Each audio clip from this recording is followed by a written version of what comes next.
How's it going? TikToker scams 350K. Douchey move.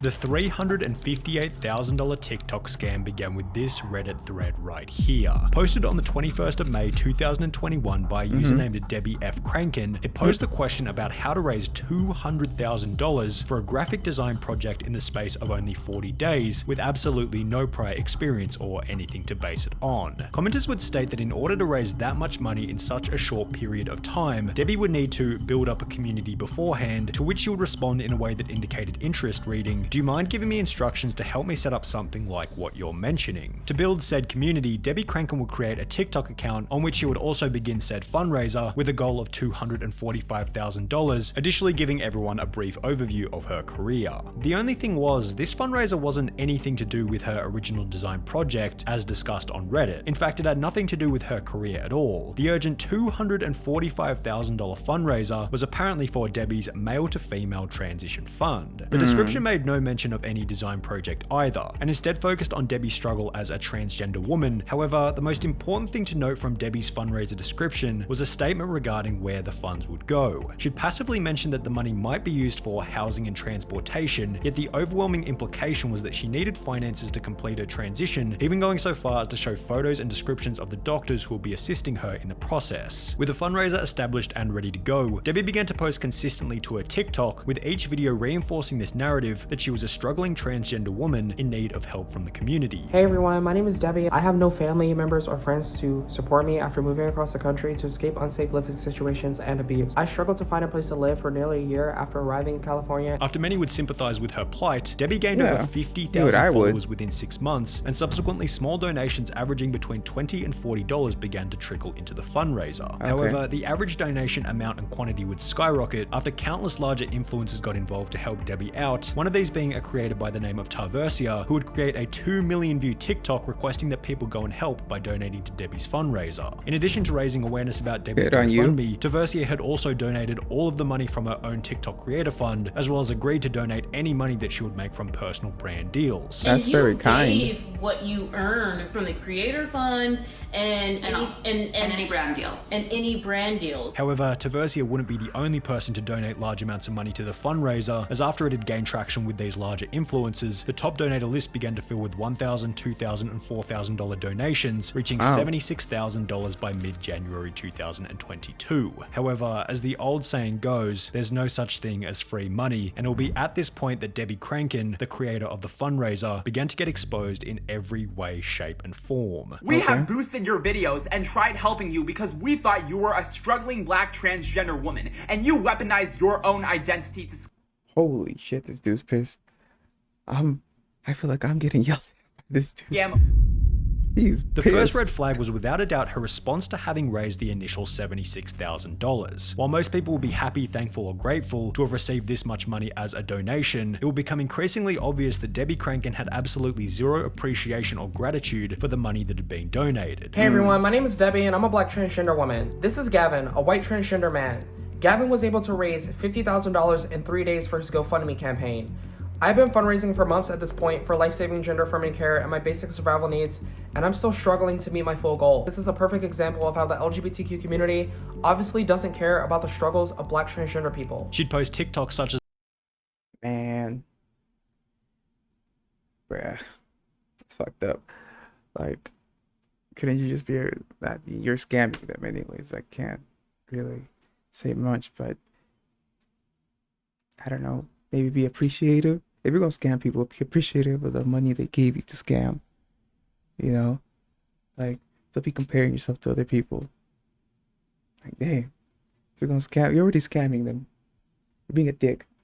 as the one just shown, in which she didn't even acknowledge the amount that had already been donated, and instead said that she was being discriminated against, as another transgender TikToker had raised $50,000 in 3 days, which was unfair for Debbie. In addition to this, those who had donated and commented positive things on Debbie's fundraiser would be met with hostility in return. Even when we were nice to you before the information spread around, your spoiled ass was still hurtful to people. Hope it goes well. Thanks for straight up ignoring my request to take action by reposting/sharing the video. Good luck, Debbie. 813 likes, but people still decide not to repost the video on Instagram, Twitter, Facebook, Reddit, etc. Keep fighting, Debbie. I really hope the 586 people that liked this reposted the campaign, but you all never listened to me, so boost. Stop commenting this underneath my videos, and all 485 people who liked this comment and didn't repost, like, stop following me. You've already raised a significant amount of money, and you're berating the people in your comments that are actually giving you positive energy, sending positive vibes your way, and it's not enough. So you're upset with them. It's giving ungrateful. It's giving entitlement. Debbie Crankin would also message to Versia, the girl who had created the 2 million view TikTok for the fundraiser, stating that 2 million views wasn't good enough and that she should have helped out more than she already had. The video that you made for Debbie was viewed over 2 million times. She was still sending you messages, guilt tripping you in a way. Yeah, actually. Which was accompanied by a TikTok on Debbie Crankin's page stating this. Terversia has always been an extremely problematic creator, and I should have never accepted her request to share my videos or support my campaign. However, things would become even worse when the audience discovered that this $76,000 was less than a quarter of the total amount that Debbie had actually raised. You're going to find out that this person has other GoFundMes. 3 other ones that I actually saw. I don't know if there's more. Debbie's Safe Housing Fund that has $10,000 raised. Debbie's Transition and Survival Fund that was $139,000 raised. This YouTuber going by the name of Life of Liz had discovered 3 other GoFundMes, while another TikToker going by Killermoon discovered that by searching Debbie's name in the GoFundMe search bar, a total of 5 different GoFundMes would show up. I copy, I paste 5 GoFundMes. One has 2K, the other 140K, 65K, 93K, and 10K. People continued to search further under the suspicion that she may have even more, at which point they'd find another 4 GoFundMes, each of which having different goals, with the money raised totaling over $350,000. You say that you have made no progress, but you have 9 different GoFundMes and have raised over $350,000. It totaled out to over $350,000 that Deborah was able to raise and actually scam people out of. Now, after hearing that little clip, you might still be thinking, where's the scam? Sure, she raised an absolutely insane amount of money across a bunch of different GoFundMes. I didn't think of it, honestly. Pretty upfront about where she planned on spending it, being her gender transition, or so she claimed. This is where the story takes a bit of an interesting turn, as it was being revealed that Debbie had raised over $350,000 for a gender transition surgery. Another male to female TikToker by the name of Zaya Persian, who had been through the surgery process, came forward to expose Debbie, stating that a full transition would cost nowhere near the amount that Debbie had raised. Okay, y'all, buckle up, because today we're going to be talking about Miss Deborah Crankin. In every single video she posts, she is promoting her GoFundMe so that she is able to afford her full medical transition. Deborah herself has claimed that her gender dysphoria is too bad to get an actual job. I myself have a GoFundMe for my transition. Just because I'm Black and trans does not mean people are required to donate to me. I'm getting top surgery and bottom surgery for less than $35,000, and Deborah has raised over $350,000 and is still claiming that she doesn't have enough. By the way, $350,000 is more than enough for at least 3 different people to fully transition. The more hopeful amongst her audience gave Debbie the benefit of the doubt, assuming that maybe she was going to a celebrity surgeon. Why are they so expensive? Oh, she's living in Beverly Hills. Maybe she's going to a celebrity plastic surgeon that costs more. However, this was shut down by a different transgender woman named CC Jacobs, who would comment, criminal mastermind. First of all male to female surgeries combined would be less than $100K, even if you went to upscale surgeons for all of them. Feeling the heat from the allegations, Debbie Crankin would clap back against Zaya, stating that she was the problem with the Black transgender community. I have not weaponized my identity. This little girl just looks crazy as hell in these videos. You should be ashamed of yourself for trying to tear down another Black transgender person for some internet drama clout. And you are the reason why the Black transgender community is so divided. You were the one perpetrating hate towards Black transgender people. Wow. And subsequently, the two would end up in a hilarious live stream argument. I'm working hard. I'm actually doing it out here. I actually have something, a product to show people that we've worked on for over a year. And you look like a clown. And you look like a clown. And people are going to continue to support me. And people like you are not going to stop me. Just keep begging, babe. You're a beggar. That's what you are. You guilt trip people. The reason I made a video about you is because you're begging for money for a transition that is already paid for. You're already paid for. You don't need any more money. Why are you asking for more when you have $350,000? Instead of Debbie addressing the claims on her TikTok with a decent rebuttal, she'd simply make her profile private. She has gone private. So instead of answering these claims with a TikTok post, she's gone private. However, this only seemed to bring more attention to the drama, leading another TikToker to expose Debbie further by stating that in the state of California, all of the surgeries can actually be completed for free. I'm a black trans woman in Los Angeles. All your surgeries through Medicare can be done for free. Debbie does live in California. She could get all these things for free, but who needs $300,000 for surgery? So if the surgeries could be completed for free or for less than $100,000, the obvious question was, where had the excess money gone? She has this expensive car, an expensive apartment that she's paying, and basically all of those funds went to supplement her lifestyle. So from what we understand, she hasn't really applied any of the money, any of the What a bum.